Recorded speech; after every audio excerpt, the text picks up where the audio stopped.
A grand slam of a deal. The contract to keep a Blue Jays superstar slugger in Toronto. Tonight, Vladimir Guerrero Jr. reportedly signing an extension worth hundreds of millions of dollars.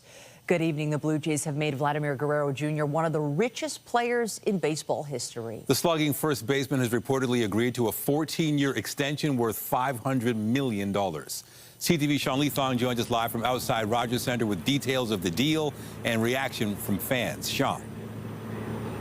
Well, Nathan and Michelle, when spring training started, Vladimir Guerrero Jr. said that the two sides were very far apart. Now, here we are, just 10 games into the season. They've closed that gap, and it looks like it's the team who got there. Here's a challenge system. Guerrero smokes one the other way. It's the biggest contract in Blue Jays history. Wow. 14 years, $500 million. Vladimir Guerrero Jr. posting this to his Instagram today, putting to rest any rumors of the Jays star leaving. They might not have been able to afford it, but they probably couldn't afford not to do it either. The 26-year-old is coming off one of his best years ever, winning a Silver Slugger award with 30 home runs and a .322 batting average last year.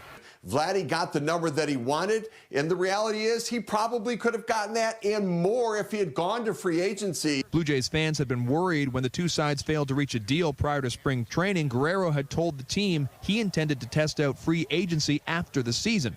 This deal could make him a Blue Jay for life. If he stays up to the end of the deal to 2039, I mean, the gardener might be done by then. There had been pressure on the Blue Jays front office after losing out on signing Shohei Ohtani and Juan Soto the last two off seasons. This deal is the third largest in Major League Baseball. Crazy amount for nowadays, especially with everything that's going on. I think good talent should be rewarded. Now, that's a lot of money for sure. I think the $500 million could be better used elsewhere. I should have played harder when I was younger. That's what I think. Now the question becomes the team's other pending free agent, shortstop Bo Bichette, and Steve Phillips says it may be tough to find enough money, but it is possible. And build around these two young superstars for the future of the organization. So I don't think that it closes the door on Bichette just yet. So the team's in Boston right now, so fans are going to have to wait about a week until they get back and welcome Vladimir Guerrero with his new contract. To give you some context on the money, when the Skydome, or now Rogers Centre, was built, it cost $570 million. Reporting live, I'm Sean Lee Thong. Nathan, I'll send it back to you. Thank you, Sean. To breaking news tonight, and a serious multi-vehicle crash in Etobicoke. We're live over the scene at Islington Avenue and Lakeshore Boulevard. It is a large area. The damage and the debris left behind significant. CTV's Beth McTonnell joins us live from on the ground with the very latest. What can you tell us, Beth?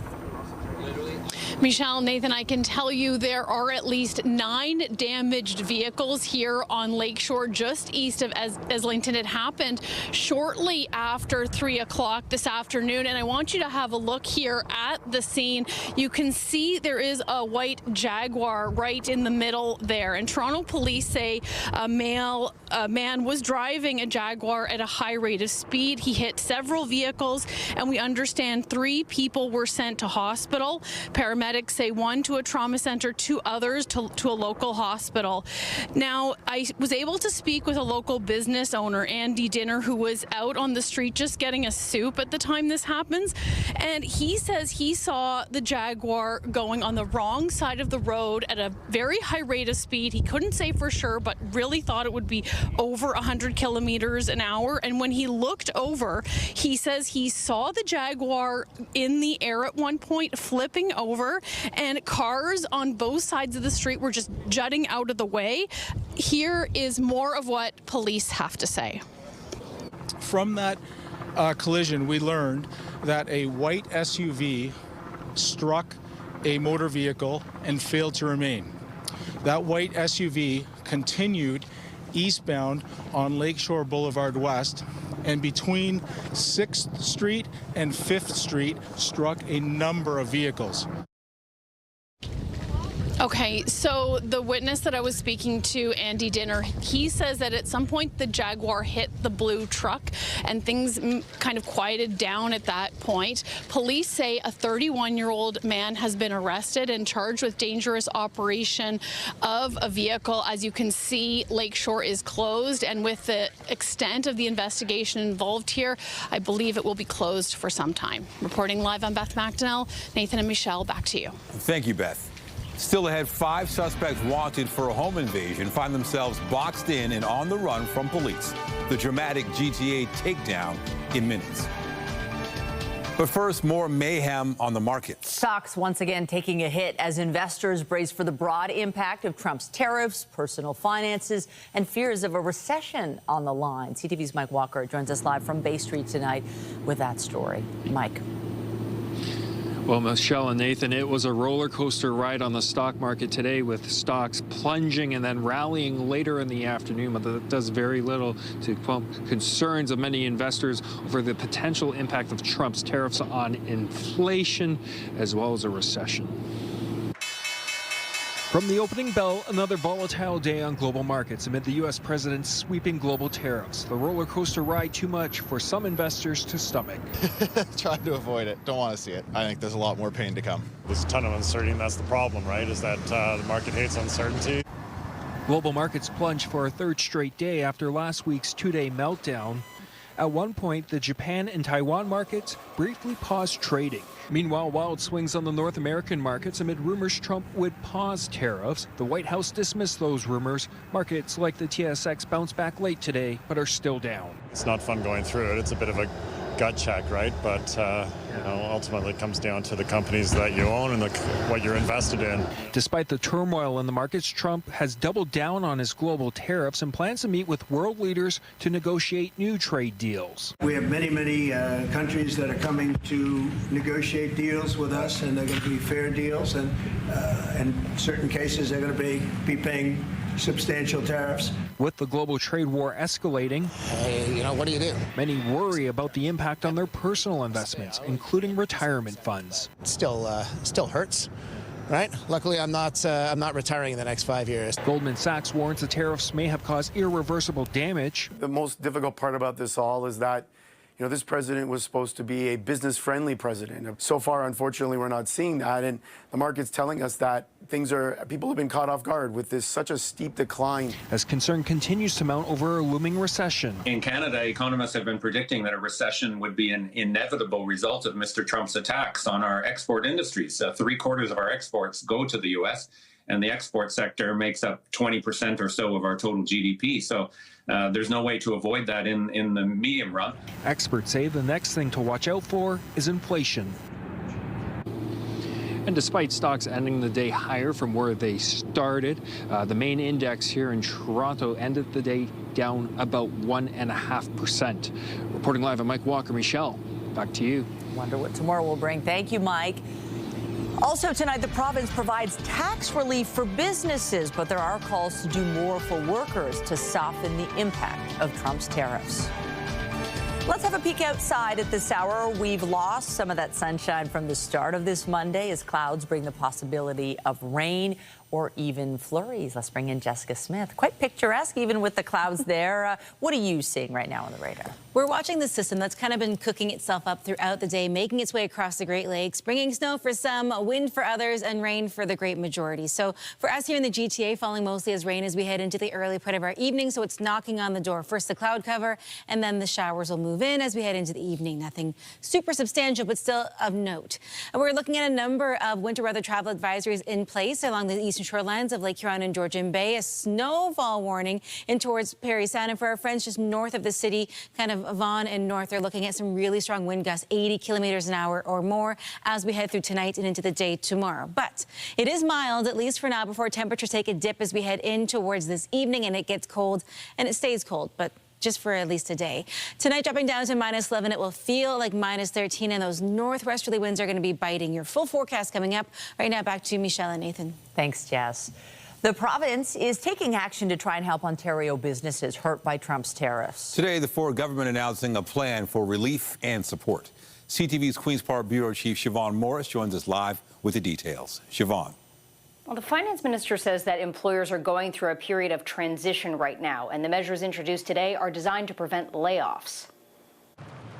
With no sign of sunnier skies on the trade front, Ontario's finance minister is announcing a lifeline for businesses to get them through a rocky period. $9 billion of those taxes that are provincially administered, companies can defer them for up to 6 months. That includes some taxes businesses pay on alcohol, gas, and employee health programs. The Workplace Safety and Insurance Board is also issuing $2 billion in rebates to businesses. That's going to be very important to them to manage their liquidity and cash flow. Bethlen Falvey says we saw good take-up by businesses on these kinds of measures in the early days of the pandemic. We don't want them laying off workers, and we want stability, so this provides financial tools to get that stability. The help comes on the first day of a 2-week pause at Windsor's Stellantis auto plant.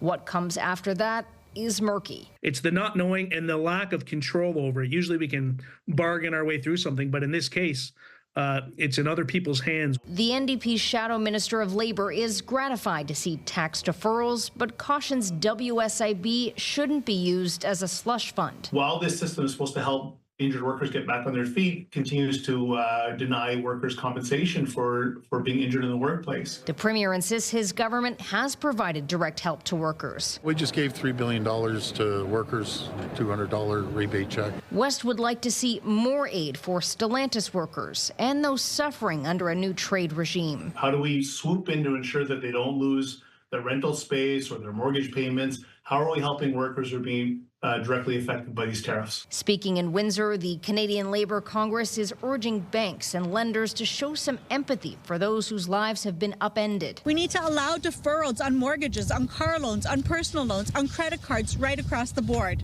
We need to ease the terms and extend the duration of loans. Doug Ford says automakers aren't pulling the plug on major investments in places like Alliston and St. Thomas. They're still on the go. I spoke to Ford as well. They're continuing their construction over in Oakville. Adding that more investment is coming despite an uncertain future. We don't know yet when the spring budget will be tabled, but the finance minister says it will include aid for the short and longer term. Reporting live from Queen's Park, I'm Siobhan Morris. Michelle, back to you. Thanks, Siobhan. A major closure of the Gardiner Expressway has been delayed. One lane was supposed to close today between Park Lawn and Grand Avenue, but that has now been pushed back just over a week to April 16th. It's part of the Gardiner Expressway Strategic Rehabilitation Plan, and it will last until May of 2026. We turn to the dramatic arrest of 5 people wanted in a home invasion investigation in Richmond Hill. York Regional Police tracking the suspects down. The entire takedown documented from above by a police helicopter. CTV's John Musselman reports. Go take the beamer. This York Regional Police helicopter video shows police boxing in, then chasing down 5 suspects wanted in connection with an alleged home invasion in Richmond Hill last month. Jags on the move. Watch as one of the cars attempts to flee police. It appears to get stuck. The scene is in Mississauga on Saturday night near Matheson Boulevard and Creekbank Road. The suspects take off on foot, but police, with the assistance of the K-9 unit, are able to track them down. We got all 5 in custody. Nice. Investigators say they responded to that home invasion on March 18th. 3 masked men forced their way into a home and demanded the keys before reversing the car out through the closed garage door. Fast forward to April 5th, our holdup unit, along with members of our emergency response unit, K-9 unit, air support unit, and mobile and investigative support units, were conducting investigation into that home invasion on March 18th and subsequently arrested 5 individuals in Mississauga. Police say 4 men and a youth have been charged with multiple offenses. 3 of the accused were wanted by other police agencies. Police also recovered a loaded firearm when they made the arrests. This is extremely dangerous. We're seeing offenders stealing these high-end, powerful vehicles. They're operating them in dangerous manners throughout the GTA. And as I said, in a lot of the cases, they're armed with firearms. As we've seen during our arrest on April 5th, the loaded firearm was recovered upon takedown. Jags done. Lots of runners, lots of runners. Investigators say some of the accused were out on separate release orders or probation for unrelated offenses. Anyone with information is asked to contact York Regional Police. John Musselman, CTV News. Some tense moments in an Etobicoke neighborhood this morning. Toronto police and other emergency crews were called to the area of Judge Road and Bering Avenue for reports of a suspicious package. This was just south of Kipling and Bloor. Members of the explosive disposal unit brought in a robot to check out and dispose of that package. Police say this was out of an abundance of caution and there was no risk to public safety. A legal challenge against a new provincial law banning supervised consumption sites was briefly back in court this morning. CTV's Natalie Johnson has the latest on the legal battle. Less than 2 weeks after the province's supervised consumption sites were granted a legal lifeline, allowing them to stay open for now until the court battle is settled. The judge called both sides back today to ensure all the facts were on the table. This is a charter challenge. People's charter rights are being violated. People are going to die. People are dying. And that's the message this government needs to hear. The Ford government last year banned supervised drug consumption sites from operating within 200 meters of schools and childcare centers, giving them the option to transition into treatment hubs instead.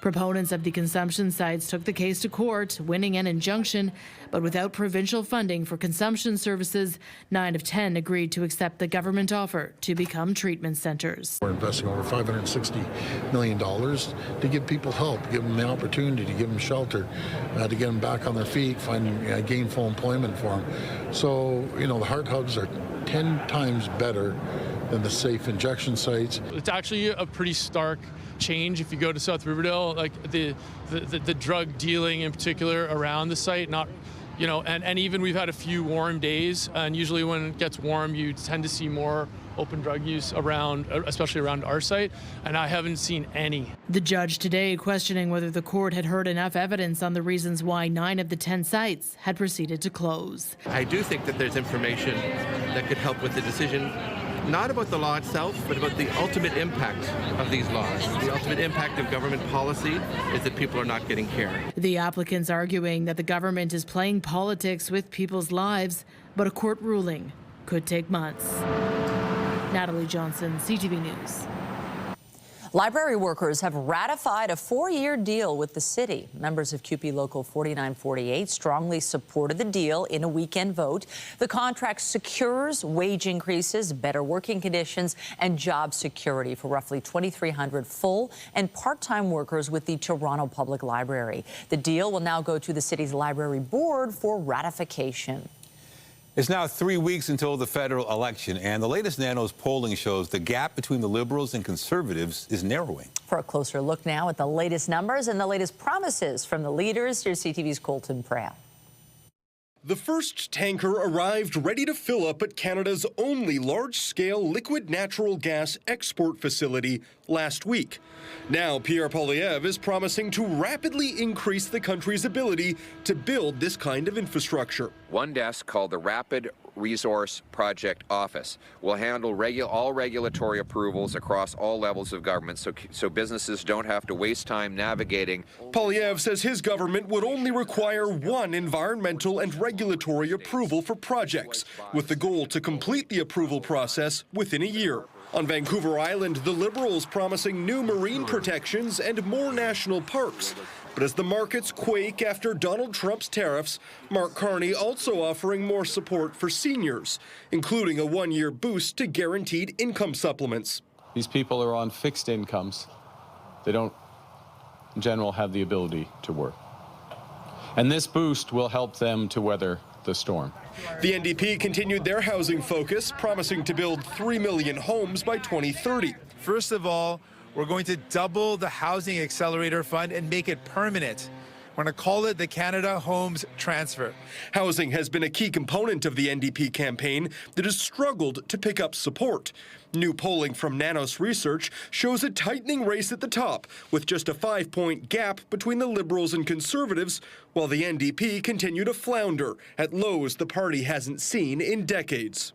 The Bloc had their eyes on the arts, increasing funding, cutting taxes, and modernizing the public broadcaster, aiming to split the CBC from its French counterpart, Radio-Canada.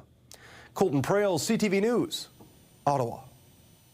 Also in Ottawa, the government's Privy Council office said today China has been creating false narratives online about Mark Carney. Officials say the fake information appeared on the most popular news account on the Chinese social media platform WeChat. The messaging focused on Carney's experience and credentials in a bid to reach Chinese audiences, including communities living in Canada. Intelligence officials have linked the account in question to the Chinese Communist Party, but the Privy Council says the effort will not affect the course of the April 28th federal election. Canada will raise its concerns with the developer of WeChat. In the Gaza Strip, hospital officials say more than 30 people were killed in a series of Israeli attacks. 6 United Nations agencies operating in the territory called for an urgent renewal of the ceasefire. They say the Israeli blockade has left Gaza's population trapped, bombed, and starved again. The agencies insist acts of war are being committed in Gaza that show an utter disregard for human life. They want to see civilians protected, aid delivered, and the hostages released. Elsewhere, the French president's office says the leaders of the U.S., Egypt, Jordan, and France spoke by phone today to discuss the situation in Gaza. The king has arrived in Italy for a 4-day state visit. He arrived in Rome today for a visit that will highlight the close links between the UK and Italy. The king will become the first British monarch to address the Italian parliament. He will also meet with the Italian president and premier and travel to Ravenna to commemorate the 80th anniversary of the Adriatic city's liberation by Allied forces. Coming up, calling all scientists. Have you considered coming to Canada? Toronto's University Health Network is spending millions to recruit researchers, including those who may be out of a job and looking to move north. And I'm Pat Foran. Coming up on Consumer Alert, when you buy a car, you might be offered gap insurance. It can pay off your loan if you owe more than your car is worth. But one couple bought gap insurance and still owes $8,000 after their car burned in a fire. All of that story, that's just ahead. It's been a relatively seasonal start to the work and school week. We should be around 10 degrees for this time of year. We didn't quite get there today, but still very comfortable. Into the day tomorrow, a significantly different story. Some sunshine, but it gets cold and it stays cold. Coming up, I'll have a full look at your long-range forecast. And stay with us. We have another full night of great shows for you right here on CTV. When you buy a new or used car, a dealer may try to sell you additional add-ons like warranties, rust protection, or gap insurance. Gap insurance could help you if your car is stolen or written off in an accident, but not all policies are created equal. Pat Foran has our story on Consumer Alert. Pat. Thanks, Michelle and Nathan. An Etobicoke family bought a vehicle 3 years ago and paid extra for gap insurance. Their SUV caught fire and was deemed a total loss. They thought the gap insurance would pay off their car loan, and they were shocked when it didn't. When it happened, did you think, oh, well, thank goodness we got gap insurance to cover the difference? 100%. Peter Wollaston and Shanika Dean bought a Volvo XC90 in June of 2022. They liked the SUV very much, but unfortunately, in May of last year, it started smoking and then caught on fire. All of a sudden, it burst into flames. This was at Square One's parking lot, and it just from there, and basically burnt down to a crisp. Their insurance company cut them a check for the vehicle, but there was an outstanding auto loan still owing of $8,000. They had purchased gap insurance when they bought the car and paid a premium of just over $2,800. Gap insurance is guaranteed asset protection in the event your vehicle is totaled or stolen. It pays off your loan if you owe more than your car is worth. When their SUV was written off, they were glad they had purchased the extra coverage. I figured whatever the primary insurance wasn't going to cover, the gap insurance would cover the gap. But now we're seeing that's not the case. The gap insurance policy paid only $1,404, meaning they would have to cover the rest. $8,000 is a lot to be out of pocket for something that you purchase thinking you're protecting yourself, right? I want $8,000. You know, I want them to cover the gap. We reached out to the gap insurance company, Northbridge Insurance. We were told not all policies are alike, but a spokesperson said, "We sympathize with our customer for the loss of their vehicle. We have reviewed the specific claim and determined an adjustment to the claim amount is required." Northbridge added an additional $5,800 to the couple's claim, which almost completely covered the gap, which was good news for them. It's better than having to pay the $8,000. Thank you, CTV, for helping me solve my problem. Thank you. And when buying a vehicle, you maybe pitch gap insurance. The policies can have big differences, and you may not even need it. But if you have a loan for more than your car is worth, it might be worth considering. On your side, I'm Pat Foran. If you have a consumer story idea, email us at alert@ctv.ca. All right, looking at the forecast now, not the best week, not the worst week. We did have some sunshine earlier today, but moving forward, things are just kind of average, I guess. I feel like it's quintessential April. I was so tempted over the weekend to do a little spring cleaning where you put away the hats and mitts. Yeah. Good thing I didn't, because there's flurries there's the cold temps, it gets warmer, there's a lot going on. You have to dress for walking on the sunny side of the street. You have to dress for walking on the shady side of the street because the temperature difference is vast. And honestly, this is just spring in Canada. You have to pack for spring, summer, winter, fall, all kind of in the month of April. We get almost everything today. We get the sunshine, the wind, the cold, and the chance of some messy weather. Now, we are watching a low pressure system cooking up and making its way across, and it will continue to kind of push its way in as we head into this early part of our evening. It's not a massive low pressure system by any stretch, but it is going to be a turn of events as we head into the evening. As the winds pick up, we watch for snow for our friends along those eastern shorelines of Lake Huron and Georgian Bay, and for us, a little bit of rain as we head into the early part of our evening, potentially changing over to flurries as winds become northwesterly. Right now, though, still not bad. Cloudy out there, 4 degrees, 3 through Windsor, 8 in Ottawa, but anywhere north of Sudbury, they've already tapped into that much colder air that will eventually make its way towards us. Tonight, it is chilly. -3, feeling like -11. The chance of flurries is very small. For us here in the GTA, you might see a light dusting, so nothing you're going to have to shovel, but a good idea to still drive always according to the road and weather conditions. Don't put the jacket away just yet, or the gloves. You're still going to need them. As we head into the day tomorrow, a whole lot of sunshine, but nowhere near seasonal. We should be at 10. We'll sit at -1, and it is a cool northwesterly wind throughout the day, so getting yourself ready for work. If you have kiddos in your life, they're going to need maybe the winter jacket throughout the day tomorrow. That sunshine can be deceiving this time of year. There's that system that's continued to push its way across. It is prompting some weather advisories along those eastern shorelines, Lake Huron and Georgian Bay. So that's London, Goderich, Owen Sound, Barrie. For areas north of Toronto, you're looking at more in the way of wind being your issue. So Vaughan and north, you're looking at the potential of 80K gusts.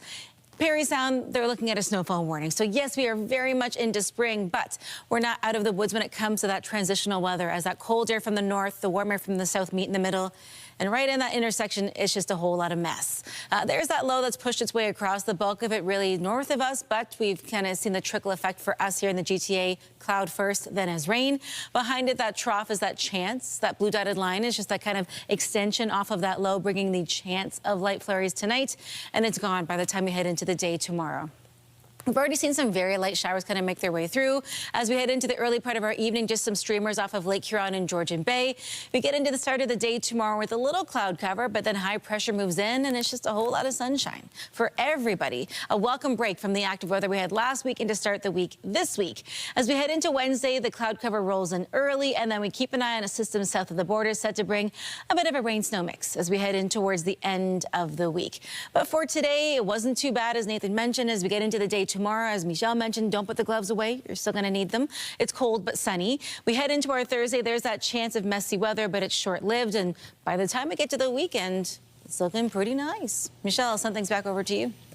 Thanks, Tess. Well, one sign of warmer days, the city will be carrying out controlled burns at High Park in South Humber this month to help protect its ecosystems. Officials say the burns will consist of deliberately set and carefully controlled fires, which burn low to the ground. The fires will target dried leaves, twigs, and grass, and are aimed at stimulating growth. An exact date is dependent on the weather, and will be chosen 24 to 48 hours in advance based on the forecast. Also tonight, no joke, a college program setting the stage for a career in comedy. We catch up with students getting lessons in laughs. The University Health Network has just launched a new ambitious project aimed at luring world-class researchers. Bright minds who are suddenly finding themselves out of work amid President Trump's overhaul are invited to take their talents to Toronto. CTV's Pauline Chan reports.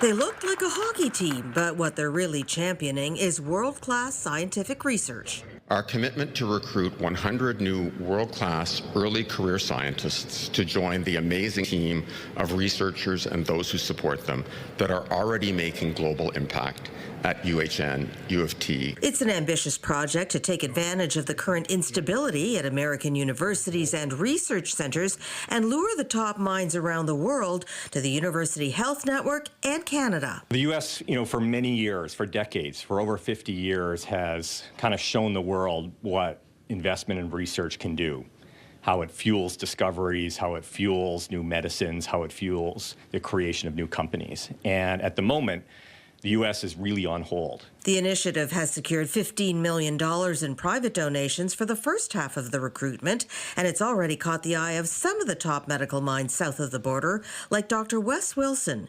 Canadian by birth, Wilson was named one of the top 40 under 40 in cancer research for his work on the revolutionary CAR-T cell therapy. It can cost millions and millions of dollars to research these things.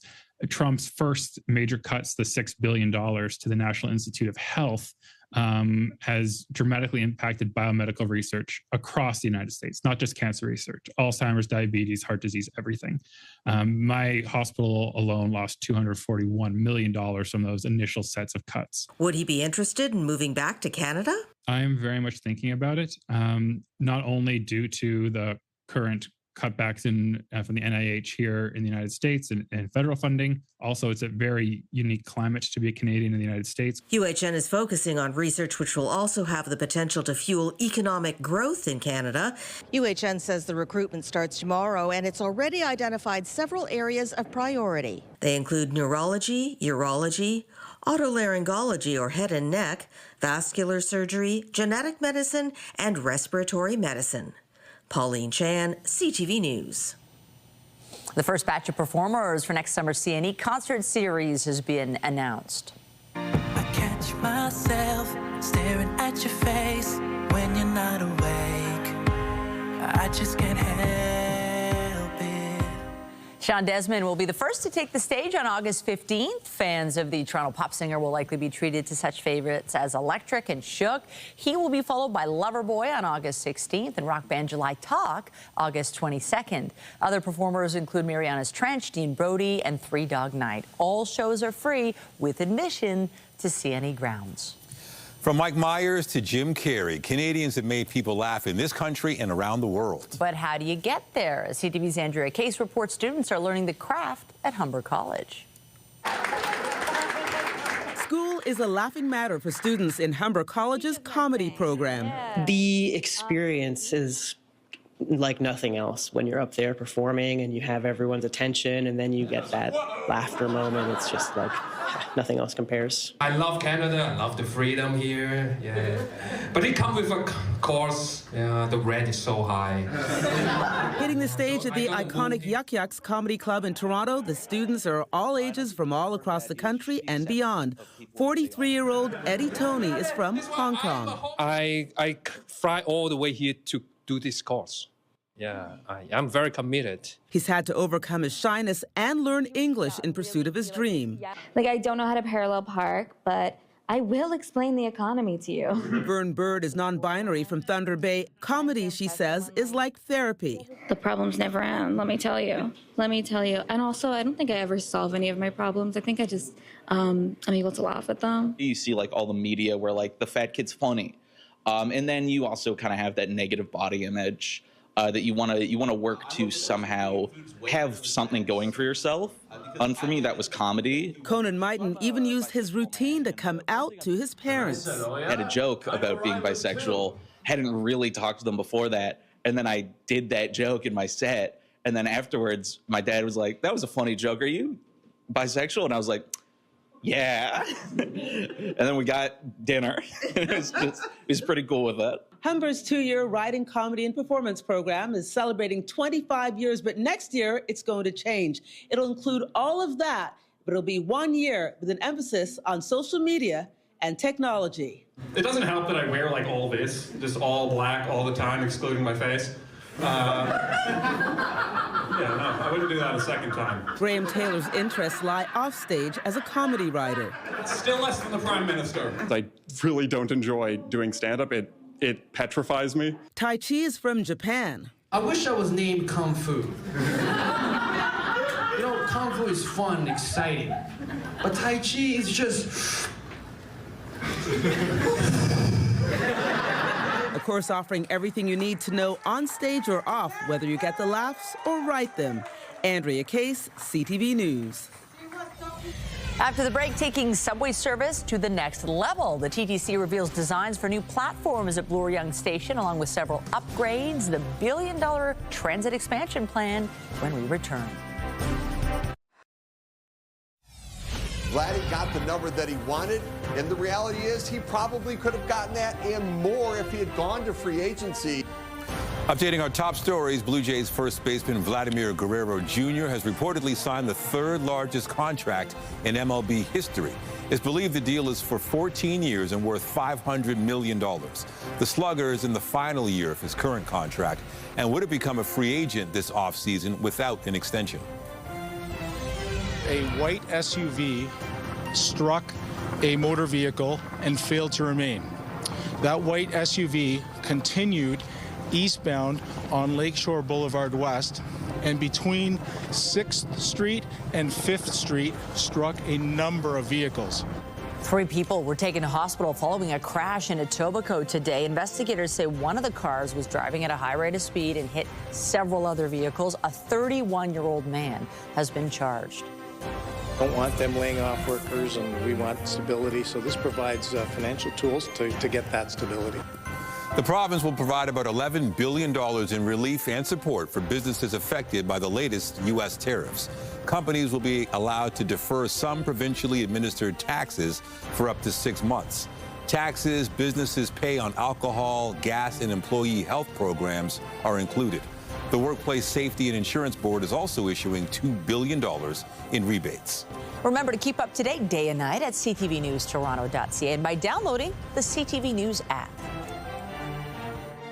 Trading took a beating today amid a Trump trade war. Andrew Bell of BNN Bloomberg has more on the impact on the markets.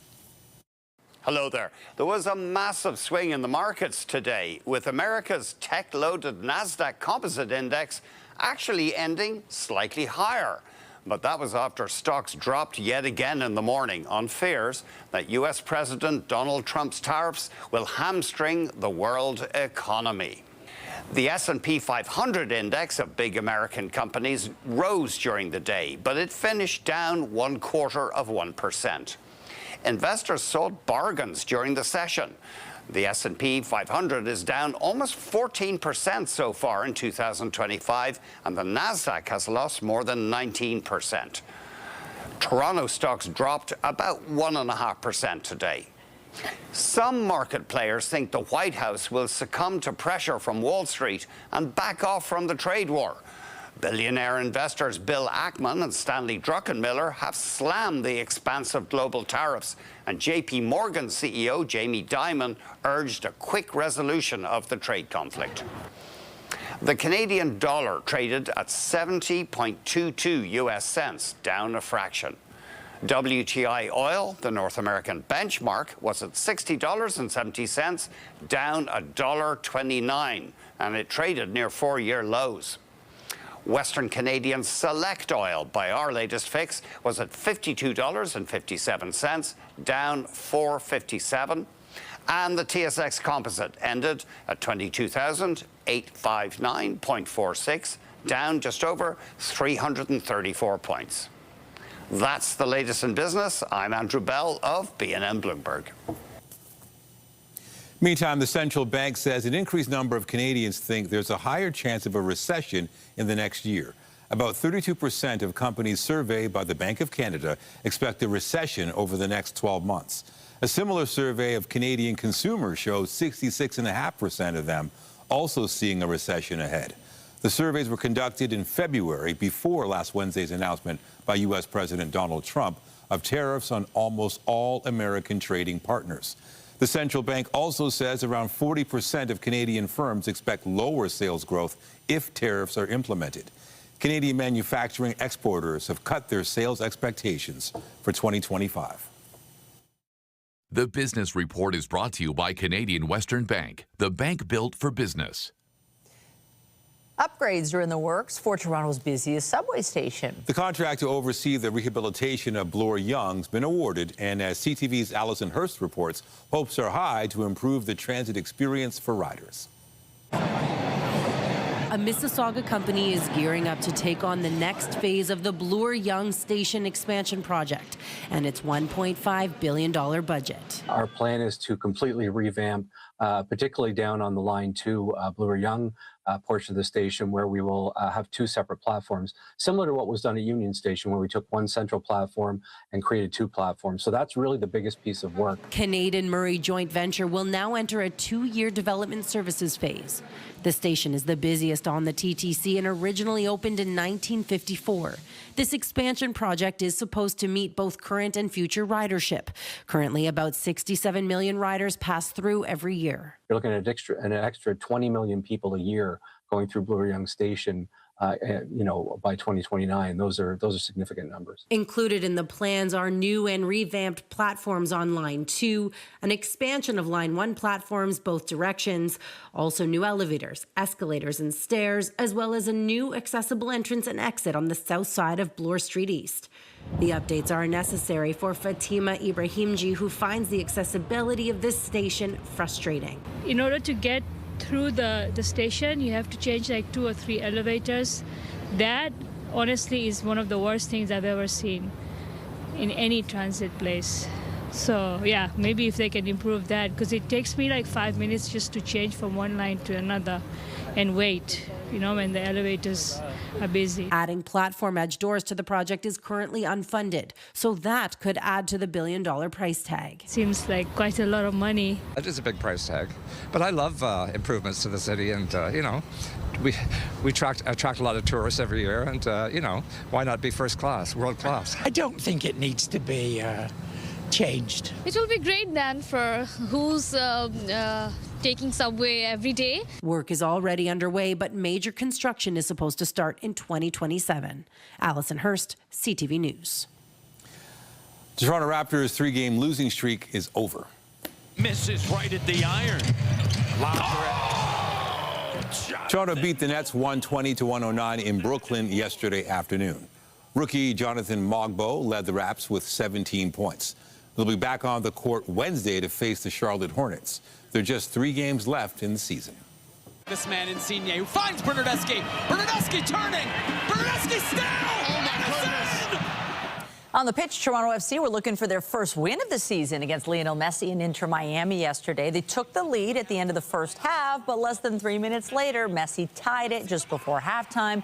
The game ended in a 1-1 draw. Toronto next plays Minnesota United on Saturday. March Madness will come to an end tonight. The Florida Gators and Houston Cougars face each other in the National Championship in San Antonio.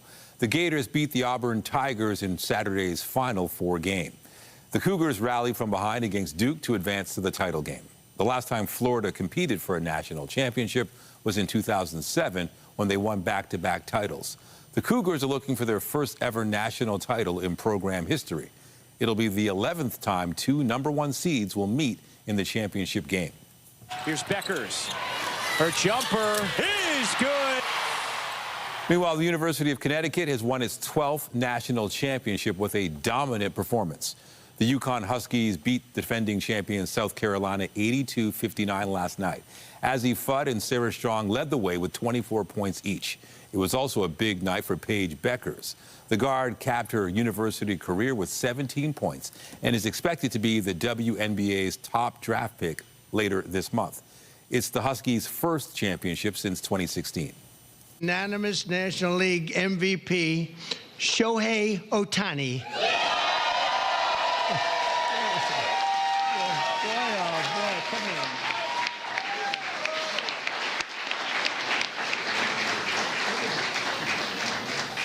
Looks like a movie star. The Los Angeles Dodgers presented U.S. President Donald Trump with a jersey during a visit to the White House today. The team was there for a ceremony recognizing its 2024 World Series title. Just ahead, an X-ray on SpaceX goes into orbit. Imagery that could make life in space and on Earth a little safer. A Waterloo Company's out-of-this-world mission coming up. Now more than ever, Canadians need to know where our leaders stand. CTV News keeps you informed on the issues that hit home. This election, connect to Canada's most trusted news source, CTV News, now more than ever. It's an out-of-this-world achievement for Canada. A Waterloo company says it has taken the first ever X-ray image in space.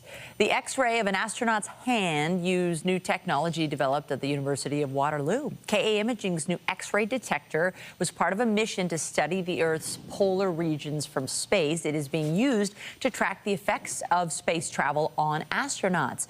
The detector creates clear images of X-rays and can measure an astronaut's bone density while in space. Pretty cool. How are things here on Earth?